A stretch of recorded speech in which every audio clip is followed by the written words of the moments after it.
40-এর পরে এই রোগ শোক কিছু না কিছু শুরু হয়ে যায়। এটা গবেষকদেরও কথা, চিকিৎসা বিজ্ঞানেরও কথা, আল্লাহরও কথা, কোরআনেরও বক্তব্য।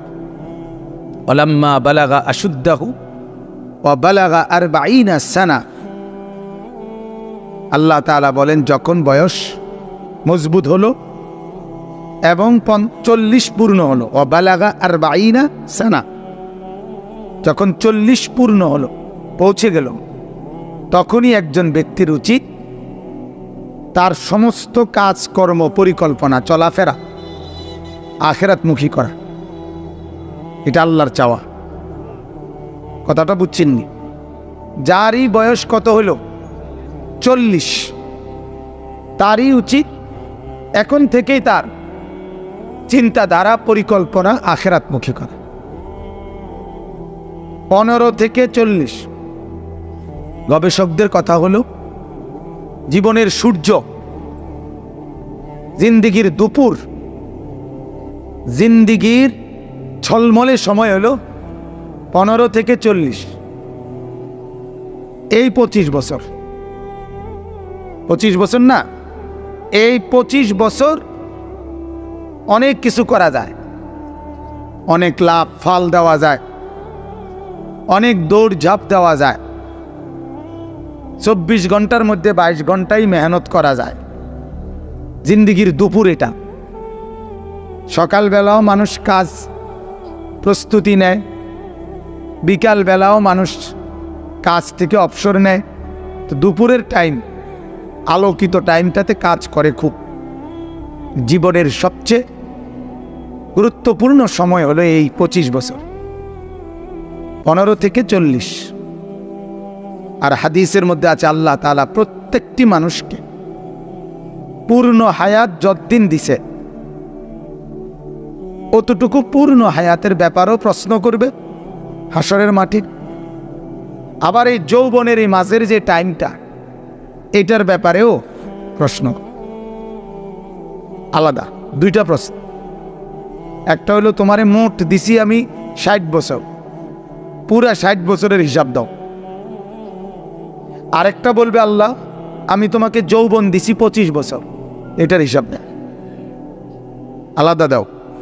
আন উমরিহি ফিমা আফনাহু ওয়া আন শাবাবিহি ফিমা আবলাহ। একটা প্রশ্ন করবে পুরা হায়াত সম্পর্কে, কোথায় ব্যয় করছে। আরেকটা প্রশ্ন করবে যৌবন সম্পর্কে, কোথায় সেটা ক্ষয় করছে। এজন্য কোরআনুল কারীমের মধ্যে আল্লাহ তাআলা যৌবনের সময়টাকে বলছে আশুদ্দাকুম, তোমাদের মজবুত সময়। হায়াতের সবচেয়ে মজবুত অংশ হলো যৌবনকাল। এজন্য হাদিসের মধ্যে আছে আল্লাহ নবী সাল্লাল্লাহু আলাইহি সাল্লাম বলেন, শাবুন নাশাআ ফি ইবাদাতিল্লাহ, যে যুবক যৌবনকালটা আল্লাহর ইবাদতের মধ্যে কাটাইছে, আল্লাহ তাআলা তাকে আল্লাহ পাকের আরশের নিচে হাসরের ময়দানে ছায়া দান করবে। হাসরের মাঠে 7 ধরনের ব্যক্তিকে ছায়া দিবে। কয় ধরনের? এর মধ্যে 2টাই যুবক। 7 ধরনের ব্যক্তির মধ্যে 2 ধরনেরই যুবক, আর বাকি 5 ধরনেরও সবাই মিল্লা। এটার মধ্যেও যুবক থাকবে, ওই 5 ধরনের মধ্যেও যুবক আছে, আর বিশেষ স্পেশালি 2 ধরনের সেখানে যুবক। একটা হলো এটা, যে যুবক তার যৌবনকালটা আল্লাহর ইবাদতে কাটাইছে। আমরা ফার্সিতে শের বলে বুজুর্গদের মুখে শুনছি যে বয়সকালে, বৃদ্ধকালে বাঘ, সিংহ যখন দাঁত পড়ে যায় তখন সেও আর শিকার করে না, সেও মাথা নোয়ালায়, গাঁড় নোয়ালায়। কাজেই যখন শিকার করার টাইম তখন শিকার না করা, ঠিক যে যৌবনকালে গুনাহ করার সবচেয়ে উপযুক্ত টাইম। সব রঙিন লাগে যৌবনকাল, মানে সব রঙিন। সুন্দর বেডিও সুন্দর লাগে, কালা বেডিও সুন্দর লাগে, জোয়ান বেডিও ভাল লাগে, বুড়া বেডিও ভাল লাগে, যেটা দেখে এটাই ভাল লাগে। বুঝেন নাই কথাটা? এটাকে যৌবন বলে। আর শাবাবু জুনুন, যৌবনকে পাগলামি বলা হয়। সবই ভালো লাগে, সবই নেশা নেশা লাগে।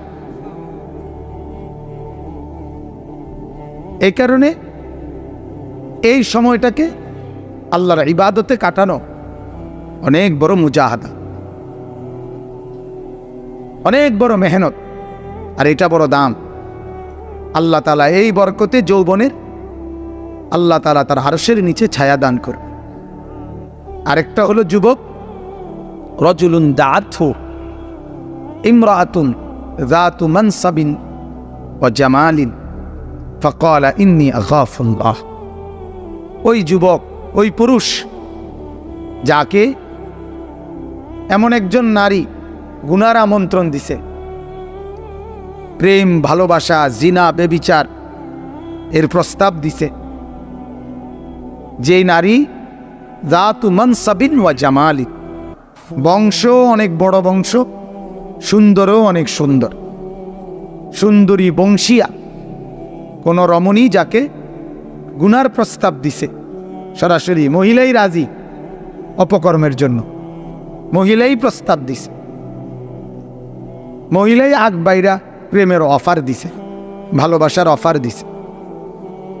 আল্লাহ রাসূল সাল্লাল্লাহু আলাইহি সাল্লাম বলেন, ওই অবস্থায় যেই যুবক, যেই পুরুষ বলতে পারে ইন্নী আখাফুল্লাহ, আমি আল্লাহকে ভয় করি,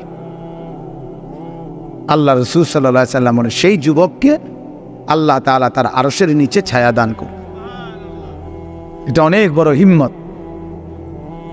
হিম্মত আমরা কিতাবে পড়ছি, এক বুজুর্গ ছিলেন ইব্রাহিম মিশকি, ওনার নাম রাহমাতুল্লাহি আলাইহি। মানে উনি এক নারীর ফাঁদ থেকে বাঁচার জন্য যৌবনকালে নিজের শরীরে, কিতাবে আছে এই ঘটনাটা, আরবি কিতাবেও আছে, এক নারীর ফাঁদ থেকে বাঁচার জন্য যৌবনকালে ওই নারী তখন ওনাকে ঘরে আবদ্ধ করে ফেলছে। তখন বাথরুমের পায়খানার ময়লা সমস্ত শরীরে মাইকা ফেলছে, ফলে ওই মহিলা ওনাকে ছেড়ে দিছে। আর সেই থেকে ওনার যখন পাক পবিত্র হইছে, ওই যে ওনার শরীর থেকে মেশকের গ্রান বের হইছে, এই জন্য ওনার নামে হইছে ইব্রাহিম মিশকি,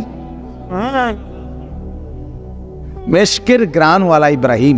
ইব্রাহিম ওনার নাম ছিল। আল্লাহ তাআলা তাকে এরকম সুগ্রানওয়ালা বানায়। তো আমার বলার উদ্দেশ্য হলো, জিন্দিগির হায়াতের সময়টাকে গনিমত মনে করা, গনিমত মনে করা। হায়াতের সবচেয়ে গুরুত্বপূর্ণ টাইম যৌবন, এটাকে কদর করা। 40-এর পর থেকেই পরন্ত সময়, শরীর দুর্বল হয়, অসুস্থ হয়। আমার পিঠে ব্যথা, মেরুদণ্ডের শেষ হাড়ে ব্যথা, পিঠেও এখন ব্যথা, আমার কোমরেও ব্যথা। আমি আলাদা একটা সিটে এটা বসতে হয়। আমি যখন প্রথম এটা ডাক্তারে দেখাইছি, তখন বড় FCPS ডাক্তার, উনি আমার প্রথম জিজ্ঞাসা করছে, হুজুর বয়স কত? আমি বলছি স্যার 40 শেষ হয়েছে। উনি বলছে তাহলে এখন থেকে হুজুর বাকিটা হায়াত, রোগ শোক এটার লেগে রেডি হয়ে যাবে। মানে যৌবনের ঘোড়া আর ঘুরবে না, রঙিন ঘোড়া শেষ। এখন থেকে এই আজকে এইটা, কালকে এইটা, এই জাতীয় কিছু সুবিধা অসুবিধা নিয়েই বাকিটা হায়াত চলত। এজন্য বাপ, আমার অনুরোধ প্রত্যেকের কাছে নিজেদের জিন্দিগির সময়কে কদর করা চাই। আহা, এক এক সেকেন্ড আমাদের জীবন থেকে চলে যাচ্ছে। আমাদের প্রত্যেকের উচিত হায়াতের এই সময়গুলোকে কদর করা। ছেলেরাও, বুড়ারাও, জওয়ানরাও, মারাও, বোনেরাও সবাই মিলে কদর করলে সময়কে, হায়াতকে, তাইলেই লাভ। এই যে মাহফিলগুলো, ওয়াজ বলেন, তাফসির বলেন, চতুর্দিকে জুম্মার বয়ান বলেন, ওলামায়ে কেরামের সমস্ত মেহনত, চতুর্দিকের দিবারাত্রি যত মেহনত, মসজিদ, মাদ্রাসা, খানকা, পীর মাশায়েখ, আউলিয়া বুজুর্গ, জিকির, তসবিহ, বয়ান, নসিহত, তাফসীর, আলোচনা, সব কিছুর মাকসাদ আখিরাতমুখী করা। কি বলেন? এই ওলামায়ে কেরামের মেহনত সবটার খোলাসা কি? আখিরাতমুখী, পরকালমুখী করা। আমাদের মধ্যে পরকালের অনুভূতি কলিজার মধ্যে বসানো। এটা যদি না হয় তো কোনো লাভ নেই, লাভ নাই, এটা কোনো ফায়দা নেই। এজন্য আমার অনুরোধ, আমরা প্রত্যেকেই ইনশাআল্লাহ ওয়াজ মাহফিলে, যে আমি এই জন্য প্রতিদিন 2 মিনিট হলো এই কথাটা বলি, যে আজকে ওয়াজ মাহফিলগুলো আখিরাতমুখী চিন্তা চেতনার থেকেও, ওয়াজ মাহফিলের মধ্যে এই যে দোকান পাট, এই বুট বাদাম, খেলনা, কসমেটিক্স, এই জাতীয় জিনিসপত্রের ভিড়ে আসলে ওয়াজ মাহফিলের মূল যে প্রাণ, লক্ষ্য, উদ্দেশ্য, এটা অনেকটা হারায় যাইতেছে। মকসদ থেকে আমরা দূরে ঝরে যাচ্ছি। হাদিসের মধ্যে আছে, হযরত ইরবাজ ইবনে সারিয়া রাদিয়াল্লাহু তাআলা আনহু, ইরবাজ একজন সাহাবীর নাম, উনি বলেন, পরিষ্কার হাদিস, ওয়াজানা রাসূলুল্লাহ সাল্লাল্লাহু আলাইহি ওয়াসাল্লাম, তিনি বলেন যে আল্লাহর রাসূল সাল্লাল্লাহু আলাইহি সাল্লাম আমাদের মাঝে ওয়াজ করিলেন। কি করিলেন বলেন না? ওয়াজও তো কইতে শরমায় হুজুররা, এখন প্রোগ্রাম কয়, প্রোগ্রাম। আমার প্রোগ্রাম ছিল, ওটা প্রোগ্রাম। আমারে যখনই কেউ বলে হুজুর আজকে প্রোগ্রাম কোথায়, আমি না, আমার কোনো প্রোগ্রাম নেই। কি করতে তো আজকে বয়ান করতেন না? আমি জি বয়ান তো আছেই। কথা বুঝেন? প্রোগ্রাম আমার অনেক সময় কেউ জিজ্ঞা, প্রোগ্রাম হুজুর একটা প্রোগ্রাম দেওয়ার জন্য, হ্যাঁ যাও, যাবে কি বনের প্রোগ্রাম না বিস্কুট খাওয়ার, চা খাওয়ার, এগুলোই তো প্রোগ্রাম।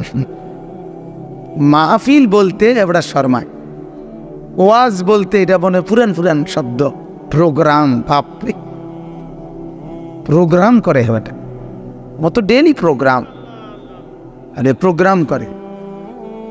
অথচ সাহাবী বলতেছেন আল্লাহ নবী সাল্লাল্লাহু আলাইহি সাল্লাম আমাদের মাঝে কি করলেন? ওয়াজানা, ওয়াজ করলেন। কোরআনুল কারীমের সূরা নাহল একটা সূরা আছে, এই সূরার মধ্যে আছে আল্লাহ নিজে বলতেছেন, ইয়াইজুকুম, আমি আল্লাহ তোমাদেরকে ওয়াজ করছি। ইয়াইজুকুম লাআল্লাকুম তাযাক্কারুন। প্রত্যেক জুমার মসজিদে ইমাম সাহেব জুমার খুতবার মধ্যে লাস্টে, দ্বিতীয় খুতবায় শেষের দিকে এটা পড়ে, এই আয়াত, এটা ইবাদাল্লাহ রাহিমাকুমুল্লাহ ইন্নাল্লাহা ইয়া'মুরু বিল আদলি ওয়াল ইহসান ওয়া ইতা'i যিল কুরবা ওয়া ইয়ানহা আনিল ফাহশাই ওয়াল মুনকারি ওয়াল বাগি ইয়াইজুকুম লাআল্লাকুম তাযাক্কারুন। এটা পড়ে আল্লাহ বলেন আমি ওয়াজ করতেছি। তাহলে ওয়াজ এই শব্দটা নিজের জন্য আল্লাহ ব্যবহার করছে। রাসূলুল্লাহ সাল্লাল্লাহু আলাইহি সাল্লামের জন্য ওয়াজ শব্দটা কি করা হয়েছে? তাহলে এটা দামি না প্রোগ্রাম দামি? কোনটা দামি বলেন না? প্রোগ্রাম তো যে কোনো প্রোগ্রামে হইতে পারে, যে কোনো কিছুকে ওয়াজ বলা যায় না, ঠিক না বলেন? তো বলতেছিলাম, ওই সাহাবী বলেন, ওয়াজানা রাসূলুল্লাহ সাল্লাল্লাহু আলাইহি ওয়াসাল্লাম, ইরবাজ, আল্লাহ রাসূল সাল্লাল্লাহু আলাইহি ওয়াসাল্লাম আমাদের মাঝে ওয়াজ করিলেন। জারাফাত মিনহাল উয়ুন ওয়া ওয়াজিলাত মিনহাল কুলুব, এই দুইটা শব্দ ব্যবহার করছেন উনি। সাহাবী বলেন, রাসূলুল্লাহর ওয়াজ শুনে আমাদের চোখ থেকে অঝরে পানি ঝরতে লাগলো। ওয়া ওয়াজিলাত মিনহাল কুলুব, আর আমাদের অন্তর আল্লাহর ভয়ে কাঁপতে শুরু করে। তাহলে ওয়াজের মাকসাদ হবে চোখে পানি ঝরবে, দিলের মধ্যে আল্লাহর ভয়ে কম্পমান হবে, এটা হবে ওয়াজের মাকসাদ। ওয়াজের টার্গেট কোরআনুল কারীমের মধ্যে আছে, ওয়াইদা সামিউ মা উনজিলা ইলার রাসূল তারা আয়ুনাহুম তাফীদু মিনাদ দাম'i। আল্লাহ তাআলা বলেন, এই যে 7 নম্বর পারা কোরআনুল কারীমের শুরুই হয়েছে এই আয়াতটা দিয়া, ওয়াইদা সামিউ মা উনজিলা ইলার রাসূলি তারা আয়ুনাহুম তাফীদু মিনাদ দাম'i মিম্মা আরাফু মিনাল হক। আল্লাহ বলেন, ও রাসূল, আপনার সাহাবীদের অবস্থা এমন, আপনার উপরে নাজিল করা এই কোরআন যখন তারা আপনার জবান দিয়ে শুনে, আমার কোরআন শুনে, তখন আপনি দেখেন তারা আয়ুনাহুম, আপনি তাদের চোখের দিকে তাকিয়ে দেখেন তাদের চোখ থেকে তাফীদু মিনাদ দাম'i, অঝরে চোখ দিয়ে পানি ঝরতেছে। কি ঝরতেছে? পানি ঝরছে। তাহলে আল্লাহর কথা শুনলে, কোরআনে আল্লাহ বলছে, কোরআনে আল্লাহর কথা শুনলে এটার লক্ষ্য উদ্দেশ্য হলো চোখ থেকে কি পড়বে? পানি ঝরবে। এই হলো মাস। আজ আমরা সেভাবে বলতেও পারি না, আজ আপনাদের কলিজাতেও লাগে না, আমরাও বলতে পারি না, আপনারাও সেভাবে দিলের হালাত হয় না। হাসি ঠাট্টা মস্কারি দুষ্টামি রসিকতা, এটার নাম ওয়াজ। হ্যাঁ, লোক জমে, মানুষ বেশি হয়। হুজুর উনি কুচুক্কিরা কথা কয়। আমার একদিন একজনে, কুচুক্কিরা কিটা? আমি এই কথাটাই, এই শব্দ তো পৃথিবীর কোথাও, কত কুচুক্কিরা কথা কয় বলে, কুচুক্কিরা কিও? এটা তো পৃথিবীর কোনো ডিকশনারিতে খুঁজে পাওয়া যাবে না। মানে দুষ্টামি কথা, রসিকতার কথা, আজে বাজে ফালতু কথা। তা অথচ হায়াত থেকে, এই যে এখানে যদি আপনারা এখন 200 লোক হন, প্রতি মিনিট কিন্তু 200 মিনিট। কথা বুঝছেন না? প্রতি মিনিট কয় মিনিট? 200। এখানে যদি 300 লোক হন, প্রতি মিনিট কয় মিনিট? তাহলে মূলত এখানে 1 মিনিট যায় না। কয় মিনিট যায়? 300 মিনিট। যতশো লোক ততশো মিনিট চলে যায় প্রতি মিনিট। অতএব এই মানুষগুলোর প্রত্যেকের মিনিটের হিসাব আমাকে আল্লাহর কাছে দিতে হবে।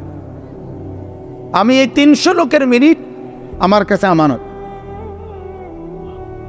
কি ভাই? এই 500 লোকের 1 ঘন্টা আমার কাছে কি আমানত। ওরা এই মাকসাদে এখানে বসছে, আল্লাহর কথা শুনবে, আমার দিকে তাকাইয়া বসছে, আমার কাছে আমানত না, এটা বলেন না? হ্যাঁ। অতএব আমার দায়িত্ব এটা, জিম্মাদারি এটা, আপনাদের কাছে যথোপযুক্ত আল্লাহর কথা সরবরাহ করা, আখিরাতের কথা সরবরাহ করা। রাসূলুল্লাহ সাল্লাল্লাহু আলাইহি ওয়াসাল্লাম শুইছে কম্বল গায়ে দিয়ে, আল্লাহ তাআলা ওইখান থেকে তুলে দিছে নবীকে, ইয়া আইয়ুহাল মুদাসসির, ও কম্বল পড়া নবী আমার, উঠেন, কুম, উঠেন, ফাআনযির, আমার বান্দাদেরকে আল্লাহর ভয় দেখা, আখিরাতের ভয় দেখা, জাহান্নামের ভয় দেখা। নবী অল্প সময়, আপনি বেশি দিন থাকতেন না, কোটি কোটি বান্দার হেদায়েতের জিম্মাদারি আপনার কাঁধে। সারা পৃথিবীর নবী আপনি, গোটা জগৎ আলো দেখাইতে হবে আপনি। এত বড় জিম্মাদারি যার, সে ঘুমায় কেমন? কথা বলেন না? সে ঘুমাবে কিভাবে? তার আবার অবসর কিসের? তার আবার অবসর কিসের? এজন্য হাদিসের মধ্যে আছে, সাহাবায়ে কেরাম রিদওয়ানুল্লাহি আলাইহিম আজমাইন বলতেন, কানা রাসূলুল্লাহ সাল্লাল্লাহু আলাইহি ওয়াসাল্লাম মুতাওয়াসিলাল আহজান দাইমাল ফিকির। এই দুইটা শব্দ শুনেন, যারা বুঝ আছে তারা বুঝবে। সাহাবীরা বলেন, আল্লাহ রাসূল সাল্লাল্লাহু আলাইহি সাল্লামের দুইটা সিফাত ছিল।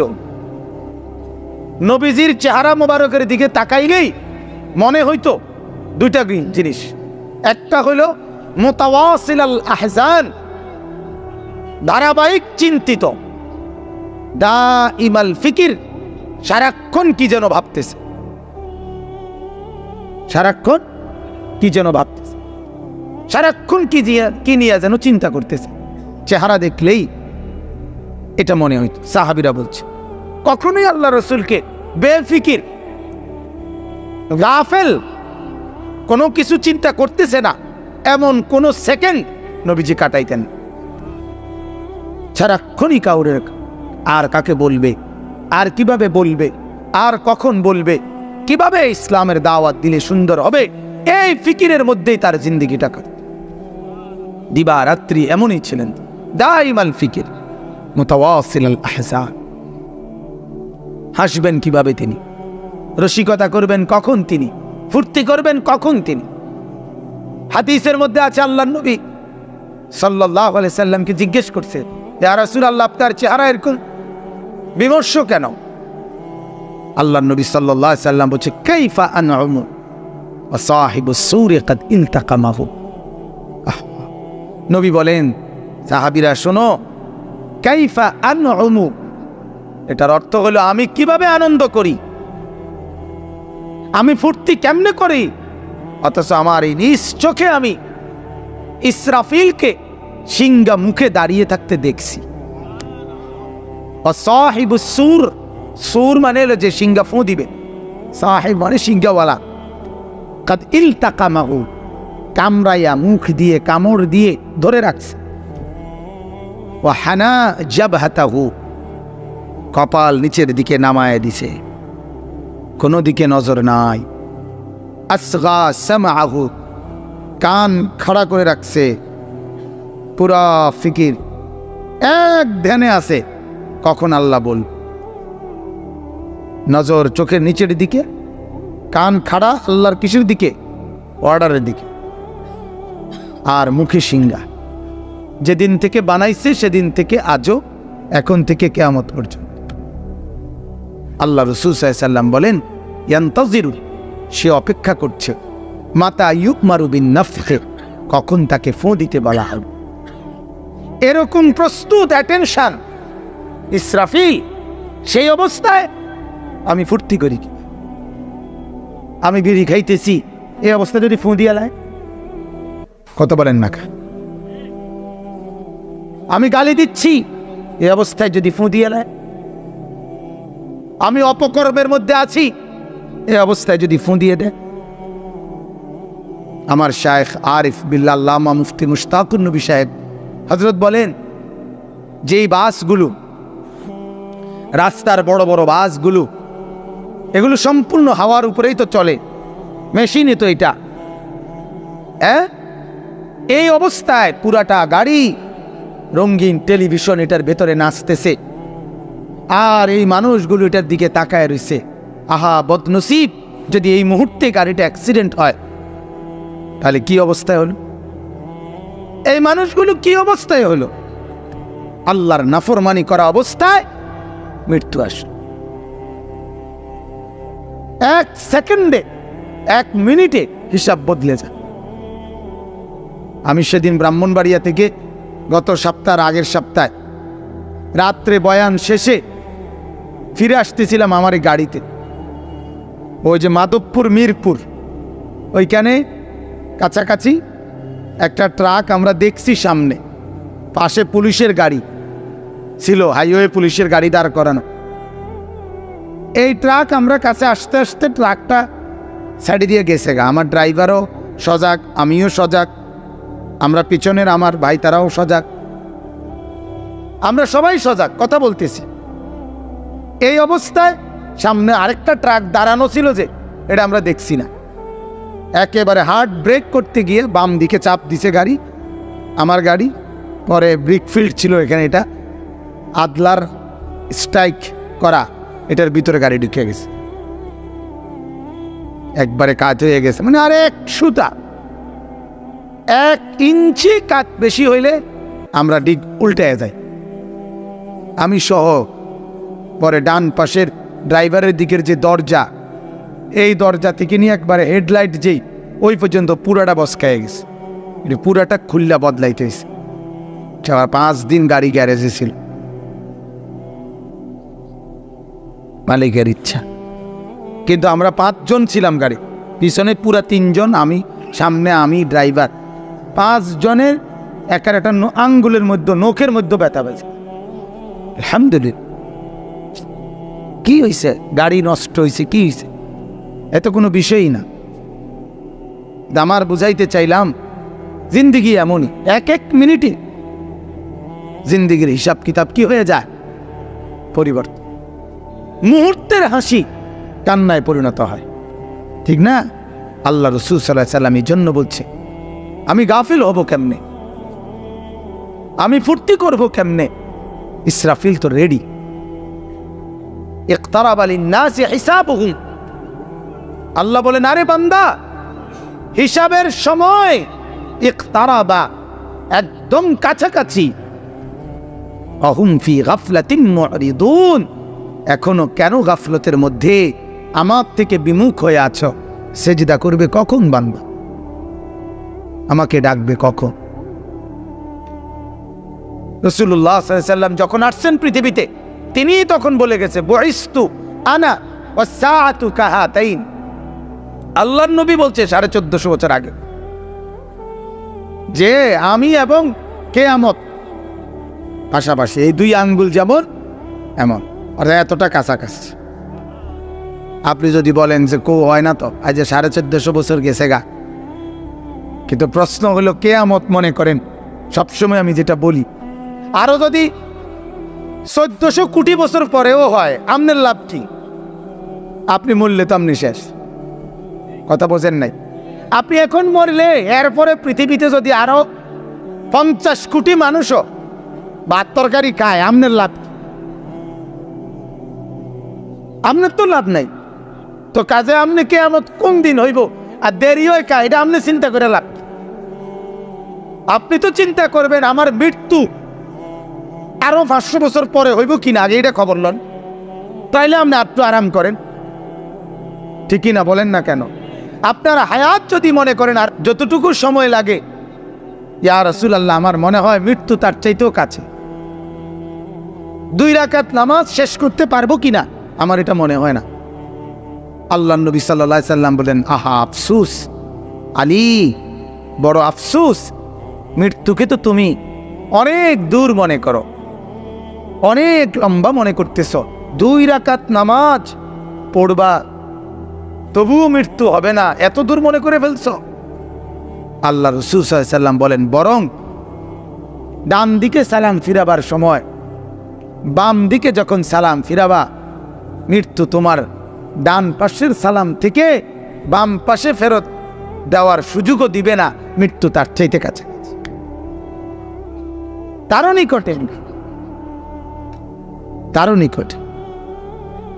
এজন্য আমরা প্রত্যেকেই, আমার ভাই, আমি প্রতিদিন এ কথা বলি, রাত দিন এ কথা বলি, হাসি ঠাট্টা তামাশা মজাক মস্কারি রসিকতা, এটা যেন আমাদের ওয়াজের মধ্যে মাকসাদ না হয়, ঠিক আছে না? ইনশাআল্লাহ এই ফিকির যেন থাকে, আমার আখিরাতের ফিকির, পরকালের ফিকির।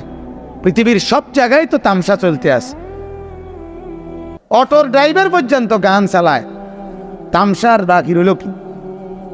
মোটরওয়ালা রিক্সা এইটাও তো আপনার গান চালায়, আর তামসার বাকি রইল কি? কথা বলেন না কেন? কটকটি বেশি নেও তো কি বেছে, গান লাগায় বেশছে। বাদাম বলা হয় যে বাদাম, হ্যাঁ, তেও তো গানে গানে বাদাম বেছে, কথা বুঝছেন কিন? বাদামও তো বেছে গানে গানে। তামসা তো দুনিয়ায় সব আইটেমেই তামাশা। তাইলে তামাশা যদি সব জায়গায় হয়, আখেরাত বনবে কোথায়? কোথাও কি আখেরাত দরকার নাই? বলেন না। এজন্য মাহফিলগুলো যেন মসজিদের জুমার বয়ান, মাহফিল, মাদ্রাসা, খানকা, ওয়াজ, নসিহত, এগুলো যেন হয় আখেরাতের কি ভাবনার ফিকিরের জায়গা। এটা যেন কমপক্ষে তামসা না হয়। বলেন ইনশাআল্লাহ। আল্লাহ আমাদেরকে তৌফিক দান করেন।